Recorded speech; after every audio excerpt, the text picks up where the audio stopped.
Hello, beautiful people. It is me, Tasha K with Gotta Stay, and today we are talking about our girl, Reesa Teesa. And yes, at this point, she is our girl. Over 1 million people watched her 50-part TikTok story. And if you haven't, she shared about her marriage and subsequent divorce to a pathological liar. So first and foremost, I want to say, Reesa, girl, thank you for having the courage and the vulnerability to share your story. And I think that we would be remiss if we didn't learn something from it.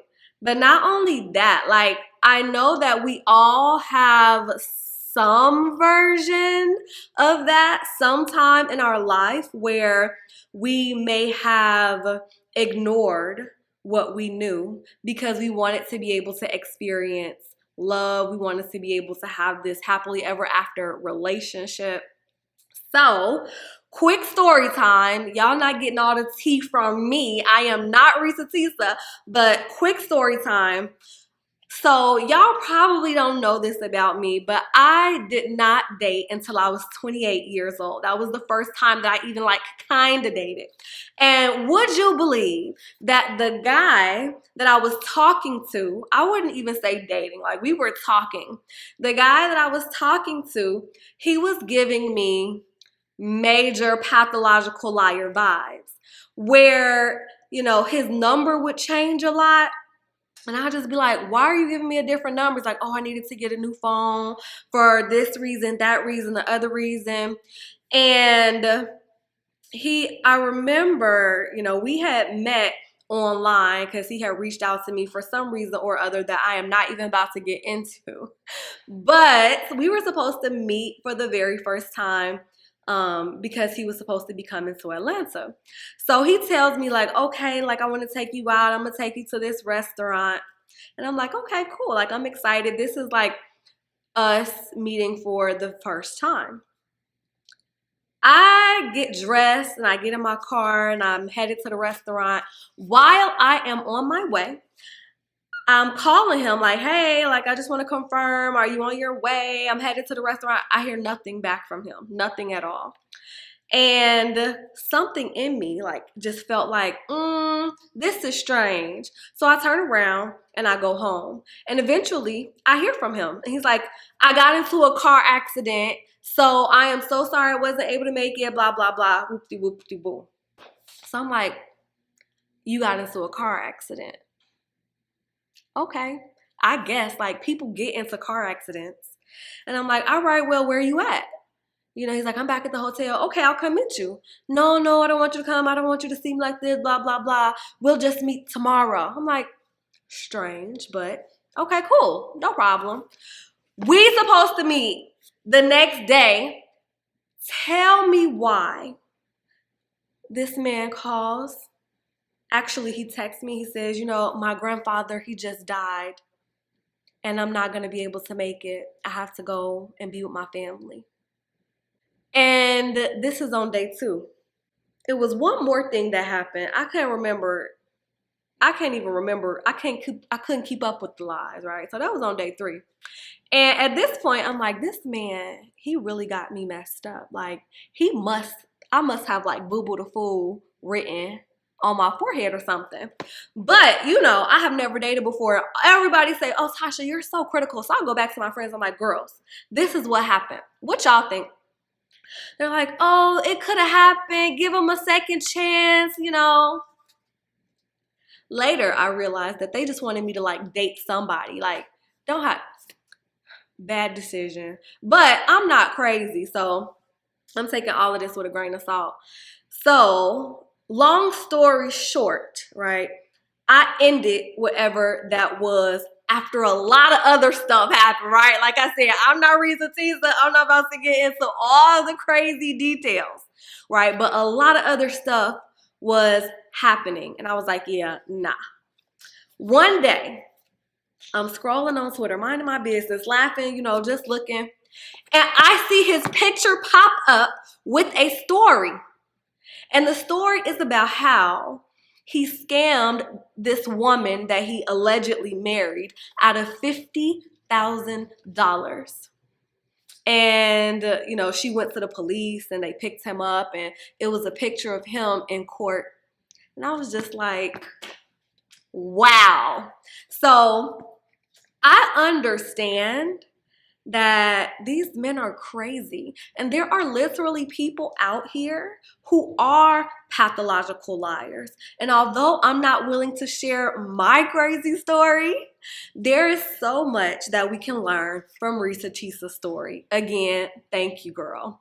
She has been on talk shows like the Tamara Hall Show. She's been seeing a lot of success, and I love that for her. But I think that one of the best things that we as women can do is learn from Reesa's story. So today I want to share with you the 5 financial red flags that I pull out of her story, okay? So number 5, don't ignore your intuition.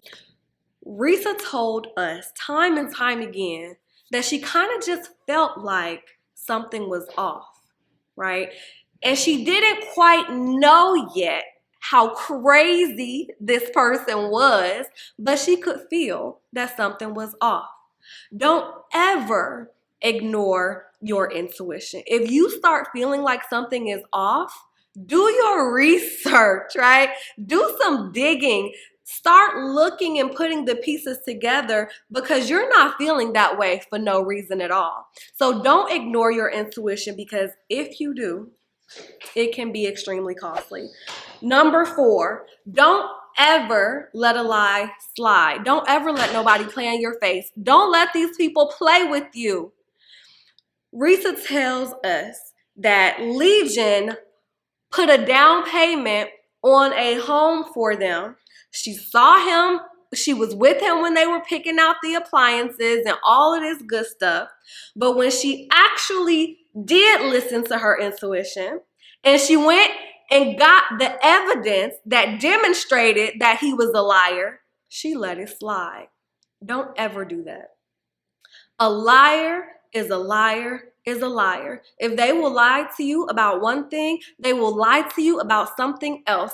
And that is so extremely problematic, because when it comes to your finances, how are you ever going to know where you truly stand if you're with somebody who is a liar? You're never going to be able to feel safe. You're never going to be able to feel comfortable. You're never going to be able to feel protected, because you're with a liar. Don't ever let a lie slide. Number 3, do not put yourself in a position to be controlled by money.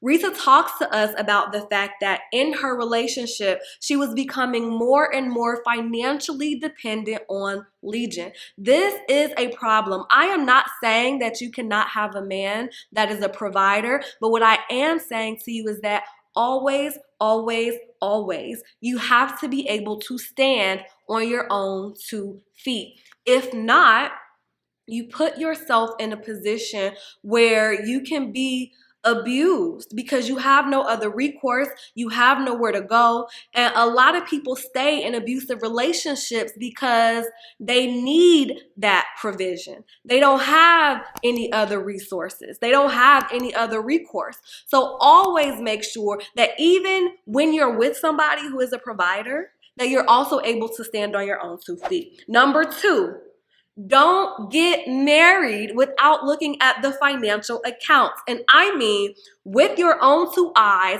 clicking through and looking at the account history, getting an understanding of where is the money coming from and where is it going? Getting an idea, not from this person's imagination, not from what they're telling you, but what does the numbers actually demonstrate? You want to be able to see this. Also, run that credit report. You guys do this together. You want to be able to see all of those financial accounts, including the debts. You want to know what you're getting yourself into. When you get married to somebody, you guys are joining your lives together for what is supposed to be all eternity, or your life, right? So do your due diligence and look at all of those financial accounts. Don't play no games about this. And if somebody has a problem with it, then you let them know, well, then this isn't going to work. I need to be able to have my eyes on what I'm getting myself into. Number one, do not get trapped with a baby by a man that you and your people have not fully vetted. And I say this because Reesa let us know that, her relationship was the product of pandemic love and everything was on lockdown. And so she married Legion without her mom or the rest of her family or her other people getting the opportunity to meet him in person. Baby, nobody can marry me if you haven't met my mom. Like, that's just not gonna happen. You can't marry me and you haven't met my family and you haven't met my friends. You have to know that when we be in love sometimes, like, we be a little dumb sometimes. Like, love really do be blinding us to some things. And I get it because we want the relationship and we want the happily ever after and we want to feel secure and protected and provided for, and like we can finally breathe that sigh of relief because we no longer have to carry everything on our own. But I need you to know that until you have a person who has been properly vetted, you do not want to extend your bloodline via this person. This is your life. This is that baby's life, right? And so having a baby is one of the greatest financial responsibilities that you will ever have, and it is never ending. Do your due diligence. Make sure that this man is vetted. I don't care if there's a pandemic. I don't care if you're on lockdown for 5 years. I don't care. They have to be properly and thoroughly vetted. All right, so with that being said, those are my financial red flags that I noticed in Reesa's story. I'm curious, were there any other things that stood out to you guys as it relates to finances? And also, I know that some of y'all are hard-headed. There are some people who are not able to learn from other people's stories. Like, you have to actually go through it yourself. If you are one of those people, make sure that you become a researcher. Make sure that you become an investigator. If you're the type of person where you have to go through it yourself, when you are in the midst of that, make sure you're doing your research. Now, for me, I don't have to go through things myself. I can look over there and be like, oh, okay, got it. All right, bet. I don't want to have to deal with that, so I'm going to move accordingly. All right, so you have to know what type of person you are. But regardless, keep your eyes open, right? Keep your eyes open. And don't let your desire, we as women, we really have to be accountable to the ways in which we ignore things because we want to be able to experience love. There is safe love out there and available for you, right? There is complete love that is out there waiting for you. You don't have to settle for whatever type of love. You don't have to settle for, close your eyes and hope for the best type of love. And at the very end of the day, you love yourself. And so with that being said, I want you to remember that you are not helpless, you are not hopeless, you are not powerless. In fact, you are powerful beyond measure and you have what it takes to take your finances to the next level. Gotta stay.